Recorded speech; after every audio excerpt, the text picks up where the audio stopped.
안녕하세요. 저는 개인 디저트 가게를 운영 중인 30대 여성입니다. 어릴 적에 우연히 파티시에가 나오는 한 드라마를 보고서 꿈을 가졌던 저는 혼자 온갖 고생을 하며 디저트 일을 배웠고, 그렇게 배운 이 일도 벌써 10수년째 하고 있네요. 사람들은 빵 쪼가리 만드는 게 뭐 그리 힘이 들까 하시겠지만, 아시는 분들은 이 일은 중노동만큼이나 힘든 일이라는 걸 아실 거예요. 제가 만드는 디저트는 겨우 몇 분이면 입속으로 사라질 만큼 자그마하지만, 이 작은 걸 만들기 위해서 저는 주방 뒤편에서 하루 열 몇 시간씩 노동을 하고 있습니다. 오랫동안 일을 해온 만큼 이제는 이 고생도 익숙하긴 하지만, 혼자 몇 시간씩이고 일을 한 것은 여전히 고생스럽고 고단한 일인 듯해요. 덕분에 매일 손목과 어깨에 파스 냄새가 가시지 않고 여기저기 아프지 않은 데가 없네요. 그래도 저는 제 가게를 운영하고 있는 지금이 너무 행복하기만 합니다. 고생하는 것에 비하면 결과물은 너무나 작지만, 제 디저트를 맛보시고 잠시나마 행복해하시는 손님들을 볼 때마다 제가 이 일을 하기를 잘했구나 싶거든요. 그런데 하마터면 이렇게 좋아하는 일을 못할 뻔했는 게 기가 막히기만 하네요. 저는 어릴 적부터 일찍 꿈을 정한 편이었습니다. 학창시절 우연히 보게 된 드라마 한 편이 제 인생을 바꿔놓았죠. 그 드라마 속 주인공은 예쁘지도 않고 날씬하지도 않았지만, 자기 일을 사랑하고 자신의 인생을 사랑하려고 노력하는 멋진 여성이었어요. 별로 예쁘지도 않고 귀염성도 없어서 집 안팎으로 늘 구박덩어리였던 저는 그 드라마 속 주인공처럼 예쁘지 않아도 당당한 여성이 되고 싶었습니다. 그리고 그 주인공이 만드는 것처럼 아름답고 섬세한 그 디저트들을 제 손으로 만들어보고 싶다고 생각하게 되었죠. 그래서 그때부터 저의 꿈은 파티시에가 되었습니다. 저희 집은 형제도 많은 데다가 부모님들이 자식들 키우느라 먹고 살기 바쁘신 분들이라 저는 어릴 적부터 부모님께 큰 관심을 받지 못했습니다. 부모님은 위로 언니와 밑으로 남동생만 챙기시느라 둘째 딸인 저는 늘 제일 마지막 순번이거나 그마저도 관심을 못 받는 일이 허다했죠.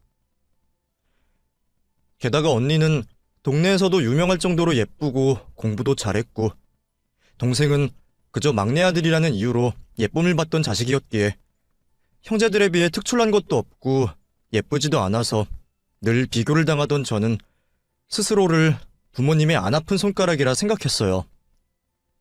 그러다 보니 애초에 제 꿈을 물어봐주고 응원해주는 사람도 없었지만, 제가 꿈을 이루기 위해서는 부모님의 지원이나 도움을 바랄 수가 없는 형편이었습니다. 그런 사정을 일찍부터 알고 있었던 저는 제 힘으로 꿈을 이루기 위해 누구보다 노력할 수밖에 없었죠. 제가 보고 반했던 그 드라마 속 주인공은 세계에서 제일 유명한 프랑스 제과학교를 나왔고, 제 목표 역시 당연히 그곳이 되었습니다.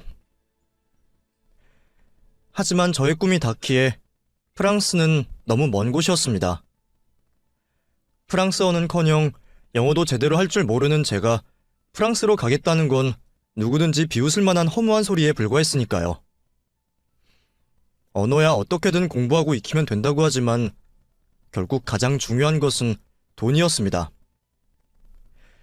입학이야 할 수 있지만 학비가 한두 푼이 아니고 유럽 물가에 생활비가 제일 걱정이었죠. 저희 부모님에게 그런 여유가 있지도 않았지만, 있다고 한들 제게 그런 돈을 덥석 내어주실 리도 없었습니다. 그래서 저는 고등학교 시절부터 실업계 고등학교 제과제빵을 배우면서 일찍 취업을 나가 돈을 벌기 시작했어요. 저희 학교는 업체들과 연계해서 2학년 때부터 실습처럼 취업 연계를 해주었거든요. 그래서 저는 빵 공장을 다니며 돈을 모았습니다. 그리고 그때 제가 처음으로 세상의 쓴맛을 봤던 것 같네요. 빵 만드는 게 힘들다는 건 저도 알고 있었지만, 그래도 아직 어린 학생이라 조금 봐주지 않을까 했는데 세상은 그리 호락호락하지 않더라고요. 정신없이 일을 하는데도 납기를 못 맞춘다며 혼이 났고 윽박지르고 그렇게 고생을 해봤자 최저시급에 못 미치는 얼마 안 되는 월급을 받았어요. 고생에 비해 너무 작은 돈이라 허탈하기도 했지만 그때 제게는 그 돈이 무엇보다 소중한 돈이었습니다. 이 돈을 차곡차곡 모아서 홀로 유학을 떠날 생각에 저는 밤이면 프랑스어를 공부하고 낮에는 일을 하며 고등학교 시절을 보냈어요. 그렇게 고생했는데도 불구하고 유학 비용을 마련하기까지는 더 오랜 시간이 걸렸지만 저는 몇 년이 걸려서 제 노력으로 유학을 갈 수 있었습니다. 그렇게 저는 프랑스에서 무사히 공부를 마치고 돌아왔고 그 후 저는 한국에 있는 고급 호텔에서 일을 할 기회를 얻게 되었습니다. 그래봤자 이제 겨우 경력을 쌓은 막내 직원이었지만 저는 저보다 경험이 많은 선배들을 보며 많은 배움을 얻고 싶었어요. 저의 궁극적인 목표 역시 제 가게를 가지는 것이었기에 그곳에서 뭐라도 하나 더 배워서 나가겠다는 마음가짐으로 일을 할 수밖에 없었죠. 원래가 힘들기로 유명한 호텔 레스토랑이었기에 일은 결코 쉽지 않았습니다. 공장에서 일을 할 때는 몸이 힘들어 죽을 것 같았는데 여기는 몸도 몸이지만 정신적으로도 힘든 일이 많았거든요. 다들 잘하는 사람들만 모이기도 하고 호텔 레스토랑이 워낙 꼼꼼하고 실력이 받쳐줘야 하다 보니 작은 실수 하나에도 날선말을 들을 수밖에 없었죠. 그래서 저도 처음 호텔에 들어갔을 때는 거의 매일 욕을 먹고 혼이 나며 늘상 눈물바람으로 퇴근을 하곤 했었습니다. 그러면서도 제 미래를 위해 참고 노력해야만 하는 속상한 날들이었죠. 제가 어디 기댈 줄도 모르고 혼자 버티는 스타일이긴 했지만 저도 가끔씩 위로를 받고 싶기도 했습니다. 하지만 가장 가까운 가족들조차도 제게는 위안이 되어주지 못했어요. 늘 저보다 잘난 언니는 제 말을 무시하기만 했고 동생은 자기 일을 하느라 바쁜 탓에 제게 관심이 없었죠. 부모님은 처음부터 제가 그 일을 하는 것을 못마땅해 하셨던 탓에 괜히 얘기를 꺼냈다가는 당장 일을 그만두라거나 괜한 짓을 했다는 구박을 당할 뿐이었습니다. 그렇다고 제가 애인이 있는 것도 아니고 바쁜 친구들을 붙잡고 하소연을 할 수도 없었죠. 그렇게 외롭고 적적한 때에 제가 그 사람을 만나게 되었습니다. 장현 씨는 저와 같은 호텔에서 일을 하던 사람이었어요. 디저트 부인 저와 달리 장현 씨는 요리부였지만 매일 같은 레스토랑을 드나들던 덕에 얼굴을 알고 오며 가며 인사 정도 하는 사이였어요. 하지만 저희가 같이 일을 하는 것은 아니었기에 이전까지는 그리 가까운 관계는 아니었어요. 그냥 인사만 하고 가끔 휴게실에서 만날 때마다 인사치레 같은 대화를 나누는 사이였죠. 그러던 어느 날 제가 너무 힘든 일이 있어서 휴게실에서 눈물을 닦고 있는데 장현 씨가 들어왔었어요.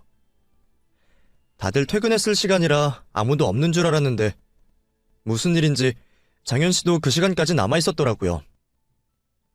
갑자기 들어온 인기척에 급히 눈물을 훔친 저는 아무렇지 않은 척 인사를 건넸습니다. 안녕하세요. 현철 씨 맞죠? 퇴근 아직 안 했나 봐요? 예, 잠깐 정리할 게 있어서요. 이제 가야죠. 그럼 장현 씨도 퇴근 잘하세요? 현철 씨, 혹시 울고 있었어요? 모르는 척 하려고 그랬는데 그러면 안 될 것 같아서요. 혹시 무슨 일 있으면 나한테 털어놔도 괜찮아요. 아니면 우리 둘 다 늦게 퇴근하는 참에 맥주라도 한잔 할래요? 평소에 저였다면 괜한 자리가 부담스러워서 따라가지 않았을 텐데 그때 저는 무슨 생각인 건지 같이 맥주나 하자는 장현 씨를 따라 나서게 되었어요. 아마 그날은 저도 너무 힘들었던 탓에 누구라도 붙잡고 위로를 받고 싶었던 모양입니다. 그렇게 저희는 싸구려 맥주집에서 노가리를 두고 맥주를 마시게 되었고 그날 처음으로 긴 대화를 나눌 수 있었어요. 그래봤자 비밀스러운 개인사도 아니고 서로 충분히 알고 있는 호텔 일에 관한 이야기였지만 그런 대화를 나누는 것만으로 저는 조금이나마 장현 씨와 가까워진 기분이었습니다. 이전까지는 굳이 대화를 나눌 일도 없을 만큼 서먹한 사이였지만 나름 술자리를 함께 했던 사이라 그런지 저희는 부쩍 친해진 기분이었어요. 그게 저 혼자만의 생각은 아니었던 건지 장현 씨의 태도도 달라졌죠. 언젠가부터 멀리서도 일부러 제게 아는 체를 하고 종종 제가 일하는 자리까지 찾아와서 제게 사탕이나 비타민 음료 같은 간식들을 건네주고 가기도 했습니다. 보통의 여자라면 또래 남자의 그런 행동들이 자기를 좋아해서 하는 관심의 표현이라고 생각하겠지만 그런 쪽과는 거리가 멀었던 저로서는 괜한 착각에 빠질 수가 없었습니다.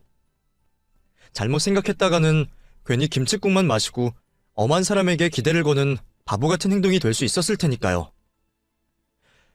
그래서 저는 장현 씨와 제 사이를 전혀 이성적으로 생각하지 않았었죠. 제가 그렇게 생각하는 사이에도 장현 씨는 제게 점점 더 다가오고 가까워지려 하는 듯 했습니다. 이제는 별일이 없는데도 같이 술을 마시자고 하거나 일부러 저한테만 비싼 커피를 사다 주고 가기도 하더라고요. 그럴수록 저는 괜한 기대를 하지 않기 위해 장현 씨와 더욱 거리를 둘 수밖에 없었습니다.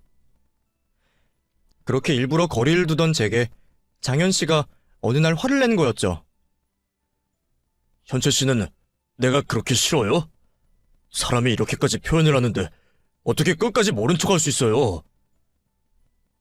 알고 보니 장현 씨는 정말로 저와 가까워지고 있다고 생각했답니다. 제게 잘해주고 관심을 가졌던 게 정말로 이성 간의 관심 때문이었다는 거예요. 태어나서 여태까지 평생 남자에게 고백을 받아본 적이 없었던 저로서는 그런 장현 씨의 말이 이상하게 들리기만 했습니다.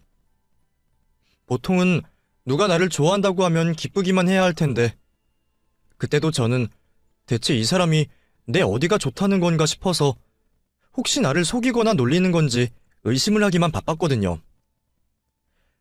그것도 그럴 것이 저는 얼굴이 예쁜 편도 아니고 매력이 있는 것도 아니고 매일 디저트를 맛보고 만드느라 점점 뚱뚱해져가는 몸과 자신감 없는 성격 탓에 누구에게 관심을 받거나 사랑받기 쉬울 만한 타입이 아니라고 생각했습니다.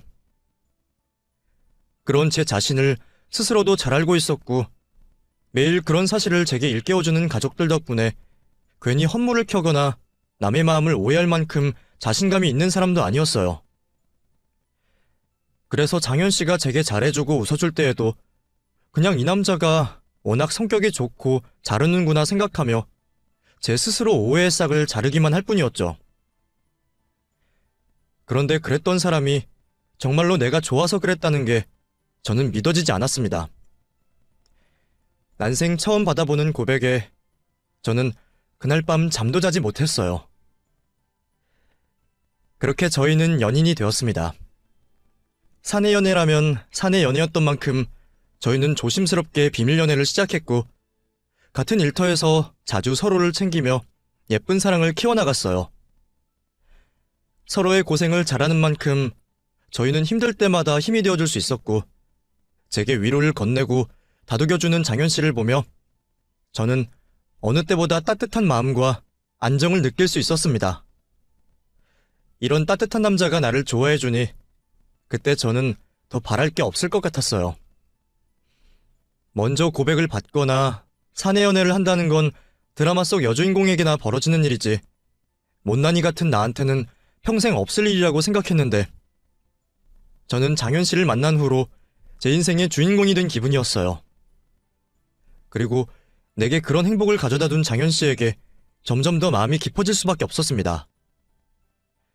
처음부터 서른이 다 되어 만났던 탓에 진지한 관계가 될 수밖에 없었던 저희는 자연스럽게 결혼 얘기를 주고받기도 했습니다.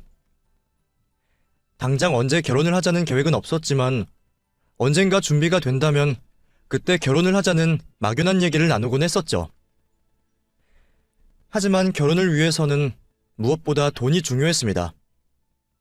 저희가 결혼 정년기 나이임은 틀림없었지만 그때는 저나 남자친구나 결혼에 대해 준비가 되어 있는 상태가 아니었어요.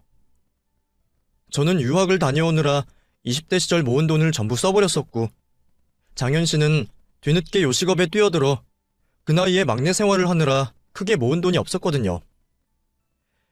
게다가 집안 사정 역시 서로 비슷한지 부모님께 손을 벌릴 수도 없었기에 저희는 결혼을 하려면 각자의 노력으로 해내는 수밖에 없었습니다.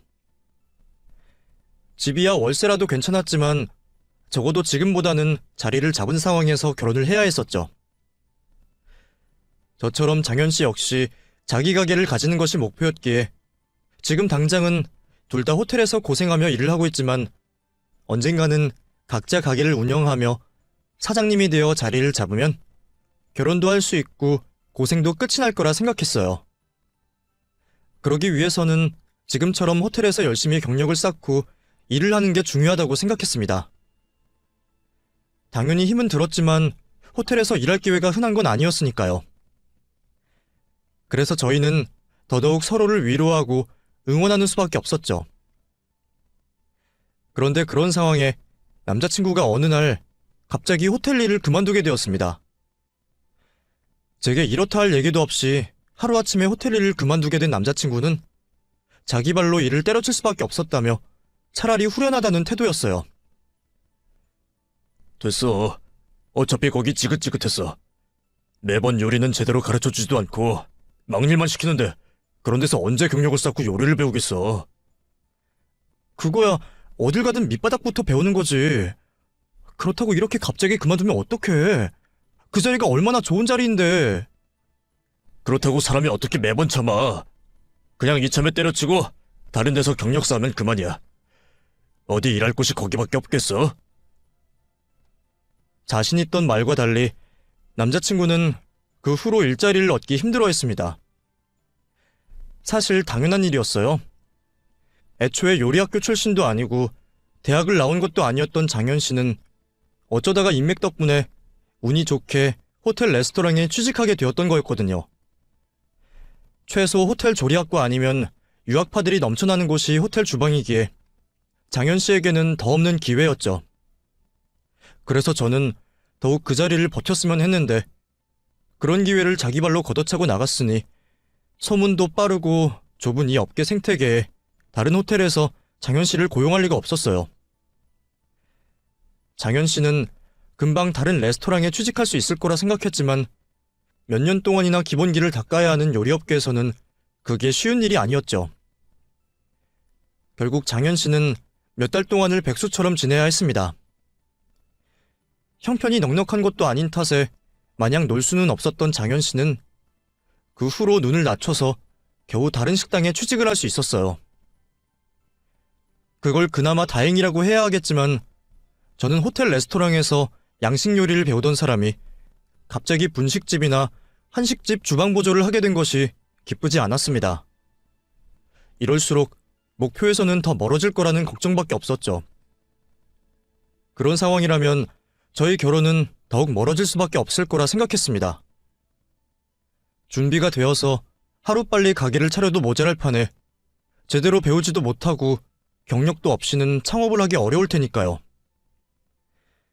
저도 30 나이가 적다고는 생각하지 않았던지라 하루빨리 결혼을 하고 싶었던 와중에 그런 상황이 반갑지는 않았습니다. 그렇다고 그걸 장현 씨 탓으로 돌리고 싶지도 않았고 누구보다 힘들 그 사람에게 부담을 주고 싶지도 않아서 저는 남자친구에게 별말을 하지 않았어요. 그런데 그런 상황에 장현 씨가 갑자기 결혼 이야기를 꺼내더라고요. 우리 차라리 그냥 결혼이나 할까? 어? 결혼? 갑자기? 갑자긴 아니지. 우리 언젠가 결혼하자고 했었잖아. 그동안은 여력도 없고 시간도 없었는데 이제는 내가 좀 한가하니까 이참에 결혼이나 하면 어떨까 해서. 글쎄, 장현 씨야 여유가 있다고 해도 나는 그대로이고 지금은 잘 모르겠네. 언제는 나랑 하루빨리 결혼하고 싶다고 그러더니 왜? 지금은 나랑 결혼할 마음이 없어? 내가 무능해서? 그게 아니라 지금 우리 상황이 결혼하기에는 아직 이르잖아. 가게 차리겠다는 목표라도 이뤄야 결혼을 하지. 결혼 자금도 없이 어떻게 결혼을 하겠어. 당시 저와 남자친구는 둘 다 창업을 목표로 열심히 저축을 하는 중이었고 저는 정말 짠순이처럼 돈을 모으고 있었습니다. 돈 모으는 거야 어릴 적부터 하던 버릇이었으니 유학을 가고 싶어서 아등바등 살았을 때처럼 살았던 저는 몇 년째 입던 옷을 입고 또 입고 외출복이라고는 제대로 된 옷 한 벌도 없을 정도로 돈을 아끼면서 오로지 제 가게를 차릴 목돈을 만들고 있었어요. 자세한 사정은 모르지만 그에 비해 장현 씨는 아직까지 모은 돈도 많이 없는 듯했고 가게를 차리기는커녕 결혼 얘기를 꺼낼 만한 사정은 아니었습니다.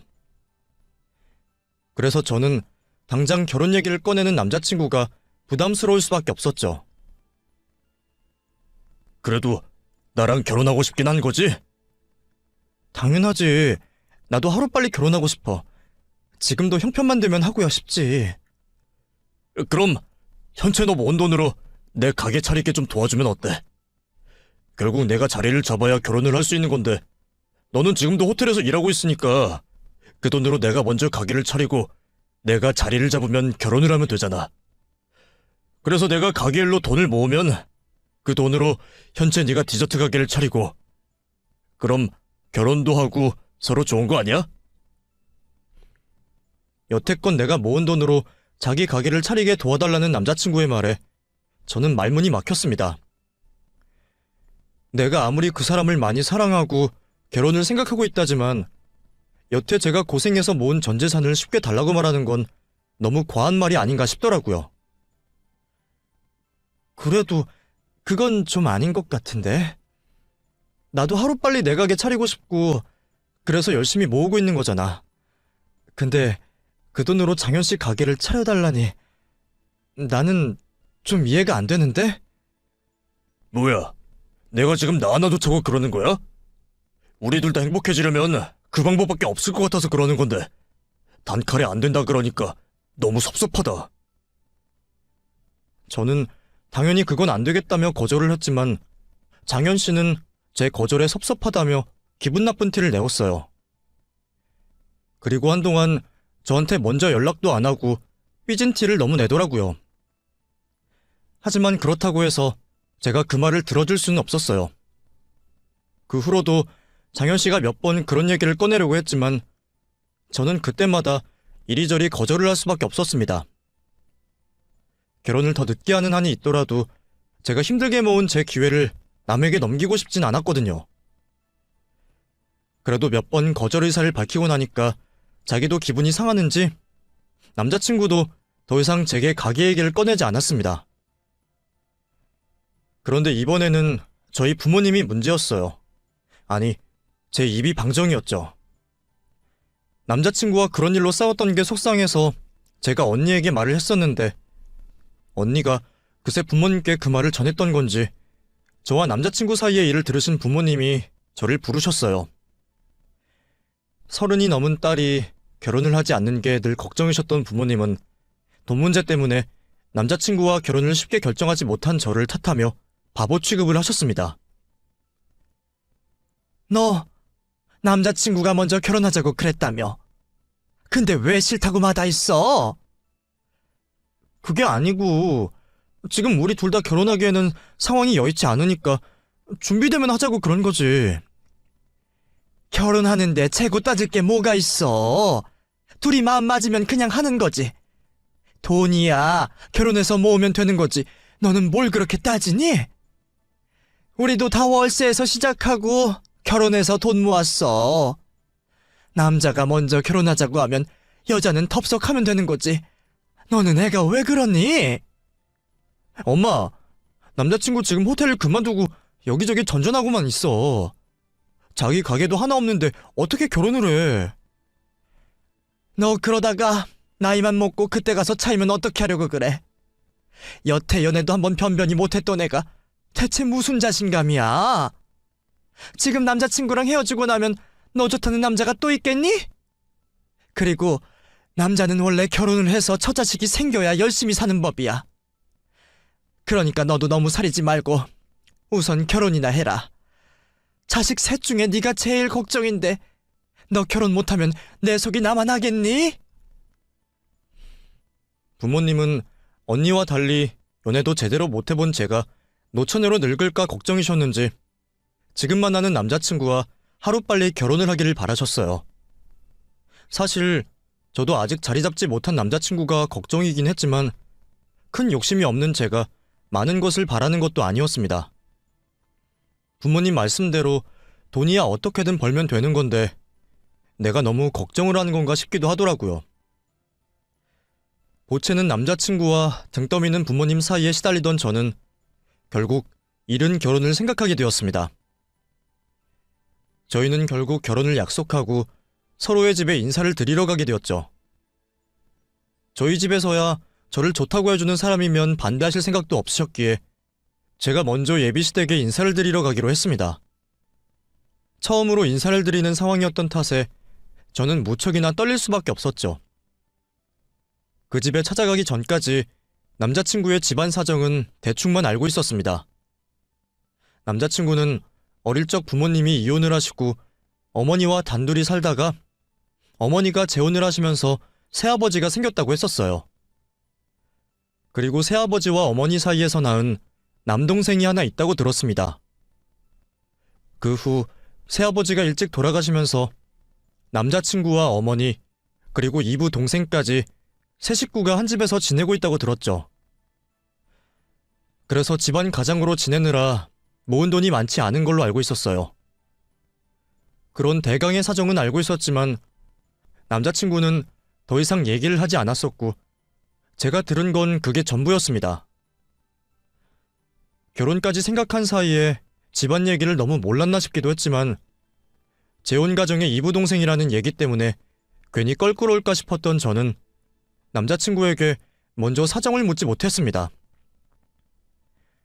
사실 저도 위아래로 형제가 있지만 얘기를 할 만큼 가까운 사이가 아니라 남자친구에게 가족 얘기를 자주 하지 않았거든요. 그래서 저는 그 정도의 정보만 가지고 예비시댁에 인사를 드리러 갔습니다. 그래서인지 저는 시어머니 성향이 어떠신지 집안 분위기가 어떤지도 전혀 몰랐고 첫 만남에 저를 싫어하시며 결혼을 반대하시는 시어머니를 보며 당황스러울 수밖에 없었어요. 창현이가 사진을 안 보여주길래 뭐 얼마나 박색인가 했더니 얼굴은 그렇다 쳐도 몸이 너무한 거 아니냐? 빵 만드는 일 한다 그러더니 만든 빵을 지가 다 먹는 건지 뚱뚱해도 너무 뚱뚱하네. 이렇게 뚱뚱해서야 여자 구실이나 제대로 하겠어? 엄마, 아무리 그래도 무슨 말을 그렇게 해. 현재도 나름 귀여운데. 아니, 창현이 네가 눈이 낮은 건 알았지만 이 정도일 줄은 몰랐지.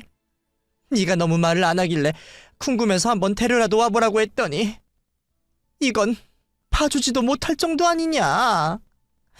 아무리 그래도 어떻게 며느리 될 애를 저렇게 뚱뚱한 애를 데려올 수가 있니? 예비 시어머니는 저를 처음 보시자마자 얼굴을 찌푸리시더니 그날 처음 만난 저를 보며 모욕적인 언사를 거침없이 하셨습니다. 저도 제가 77 사이즈에 통통한 몸매라는 건 알고 있었지만 그게 그 정도로 욕을 먹을 일인 줄은 몰랐어요. 그것도 예비 시어머니에게 말이죠. 아무리 며느리 될 사람이 마음에 안 드셔도 그렇지 어떻게 면전에 대고 그렇게 말씀을 하실 수 있을까요? 남자친구도 너무하다 싶었는지 어머니를 말리려고 했지만 어머니는 아들도 말릴 수 없을 정도로 저를 타박하고 제게 인신공격에 가까울 막말을 퍼부으셨습니다. 세상에, 너 정말 재주도 좋다. 우리 아들이 워낙 그런 걸 안 따진다고 하지만 그래도 어떻게 우리 아들을 꼬신 거냐? 들어보니 돈이 많거나 능력이 특출난 것도 아닌 것 같던데 우리 아들 옆에 서 있으니까 우리 아들보다 더 커 보이는구만. 요즘 아가씨들은 굶어가면서 다들 자기 관리를 하던데 너는 눈앞에 보이는 대로 먹는 거니? 그렇게 먹어대면은 식비는 누구더러 감당을 하라고.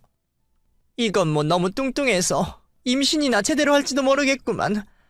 자기 관리도 할 줄 모르고 뭐 하나 봐줄 게 없네.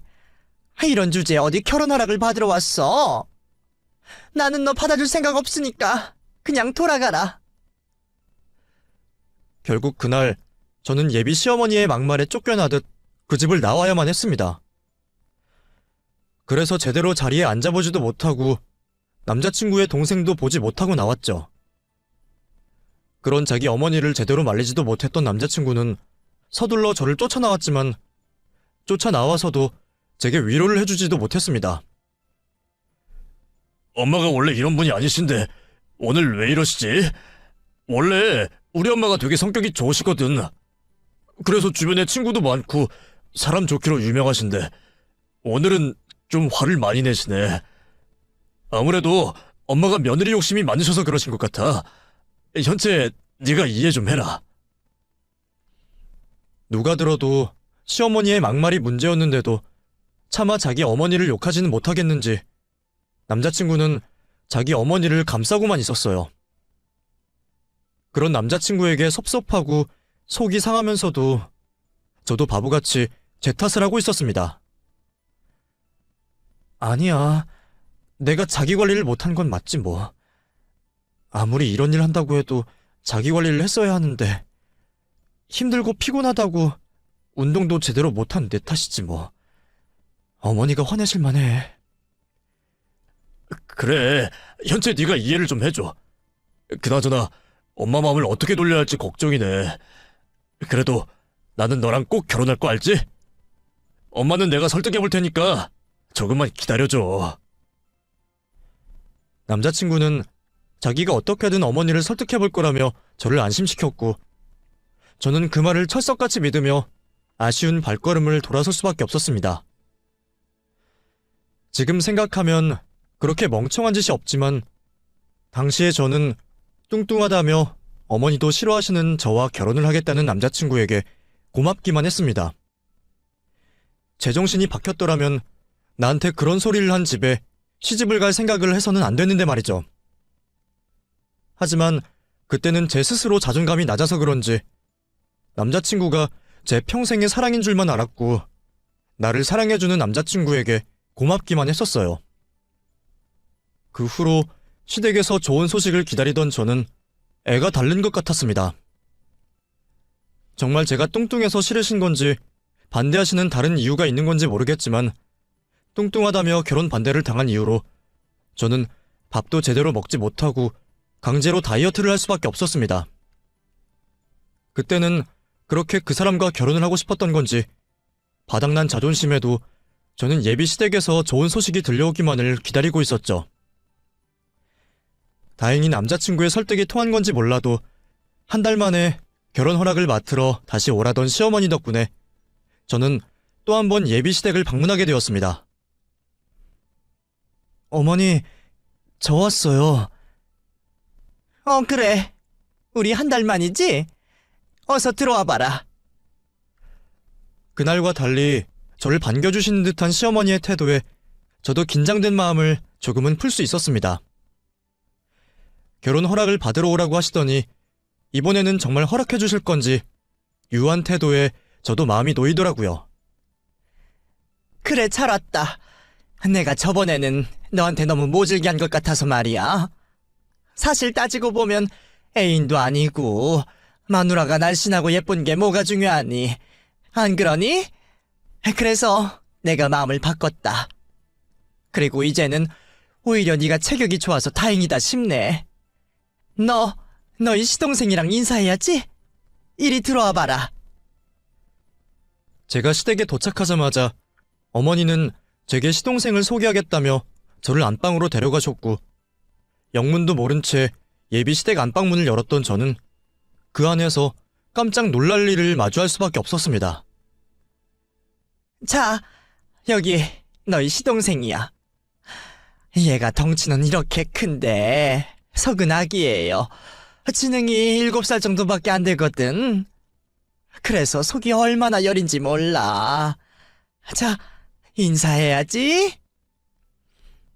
남자친구가 제게 자세히 설명하지 않았던 시동생은 지능이 7살 정도밖에 되지 않는 정신지체 장애인이었어요.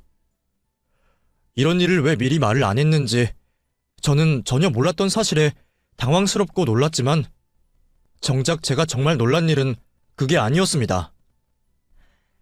얘를 혼자 둘 수가 없으니까 얘 때문에 식구들이 고생이 많아. 그동안은 나 혼자 돌봤는데 이제는 나도 나이가 들고 얘가 너무 커버려서 나 혼자 도저히 감당이 안 되더라고. 웬만한 성인 남자도 얘한테는 못 당해. 근데 너는 체격도 좋고 빵 만든다고 힘도 잘 쓴다며? 그래서 앞으로는 네가 얘를 좀 봐줬으면 좋겠다. 그래도 늙고 마른 나보다야 네가 낫지 않겠니? 원래 며느리들은 시집 오면 시댁 일에 신경 쓰는 거야. 어차피 돈이야 남자가 벌면 되는 거니까 너는 이제 식구들 챙겨야지. 너 가게 한다고 돈 모은 거 있다며? 그걸로 장현이 가게 차려주고 너는 앞으로 살림하면서 시동생 좀 챙겨라. 다짜고짜 저를 보고 시동생을 돌보라고 하시는 시어머니의 말에 놀랄 수밖에 없었습니다. 게다가 내가 가게 차리겠다고 모은 돈을 남자친구에게 주고 저더러 집에서 살림이나 하라니, 심지어 성인 남자들도 감당하기 어려운 정신지체아를 돌보라니, 이게 대체 무슨 일인가 싶었어요. 나한테는 아무 말도 하지 않고서 자기들 마음대로 그런 결정을 내리고 그걸 빌미로 결혼 허락을 하겠다는 게 황당하기만 했죠. 당황스러웠던 제가 남자친구에게 도움을 구하려는데 그 순간 저를 본 남자친구의 이부동생이 갑자기 제게 달려드는 겁니다. 마음은 어리지만 몸은 다 큰 성인이다 보니 본능을 이기지 못해 돌발 행동을 하려는 듯 했어요. 덩치도 크고 키도 한참 커서 존재만으로 위협적인데 제가 여자인 것을 알아보고 억지로 끌어안으려는 이부동생 때문에 저는 놀라서 도망을 치려 했습니다. 서둘러 안방을 나가려고 문을 잡는데 그 순간 어머니가 저를 막아서며 제가 도망도 못 가게 하더라고요. 어딜 가려고? 앞으로 네가 돌봐야 하는데 지금부터 친해질 생각을 해야지. 왜 도망을 가니? 왜 이러세요? 놔주세요. 저 일 그만둘 생각도 없고 남의 자식 보모 노릇할 생각도 없어요. 이럴 거면 이 결혼 안 할 거니까 내보내주세요. 뒤에서는 저를 끌어안고 놔주지 않는 남자친구의 이부동생과 앞에서는 저를 가로막는 예비 시모 때문에 저는 그 상황이 너무 무섭고 끔찍하기만 했습니다. 무서워서 남자친구를 찾는데 정작 남자친구는 제가 공경에 처해 있는 그 꼴을 보고도 거실에 서서 저를 빤히 보기만 하더라고요.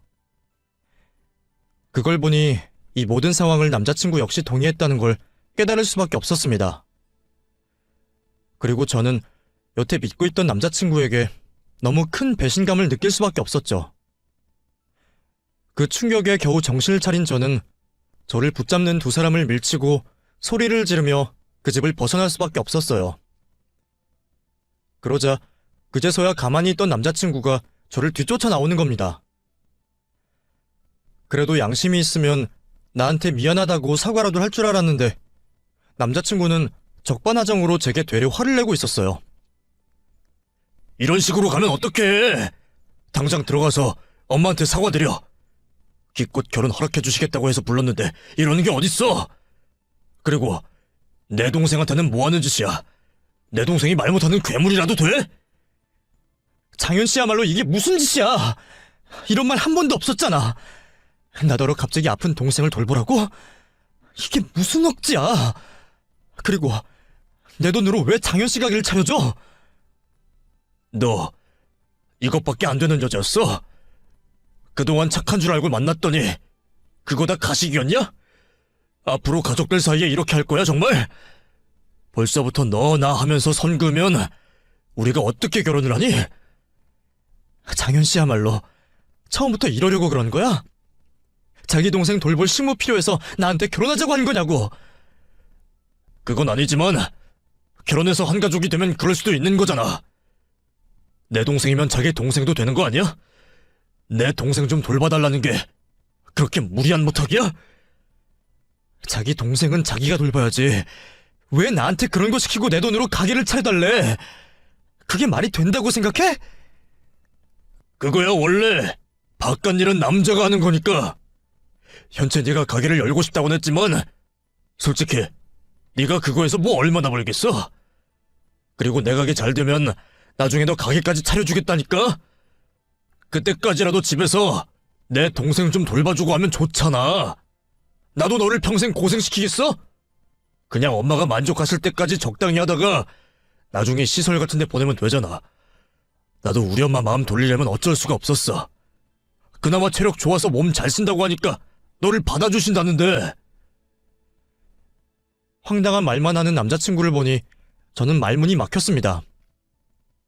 벽 보고 얘기하는 것도 아니고 계속 대화해봐야 의미가 없다 싶어서 더 이상 말을 섞고 싶지 않아졌죠. 기가 막혀. 그걸 지금 변명이라고 해? 됐다.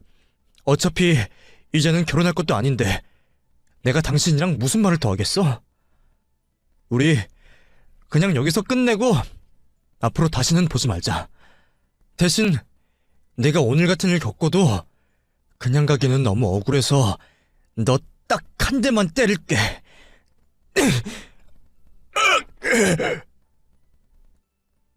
저는 그놈의 정강이를 있는힘껏 세게 걷어차버리고 파혼을 얘기했습니다. 그놈 말대로 제가 힘이 좋기는 했는지 그놈은 겨우 한 대를 얻어맞고도 그 자리에서 대굴대굴 구르고 있었어요. 나중에 치료비를 달라고 하면 어쩌나 걱정은 들었지만 그래도 마음만큼은 참 후련하더라고요. 결국 저는 그렇게 파혼을 하게 되었고 새 출발을 하기 위해 호텔 일을 그만두게 되었습니다. 그리고 드디어 제 가게를 차리게 되었죠.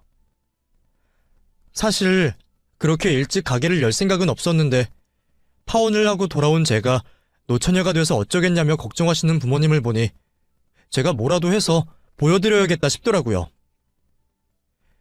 그래서 얼결에 가게를 열게 되었는데 다행인지 가게 운영이 어렵진 않았습니다.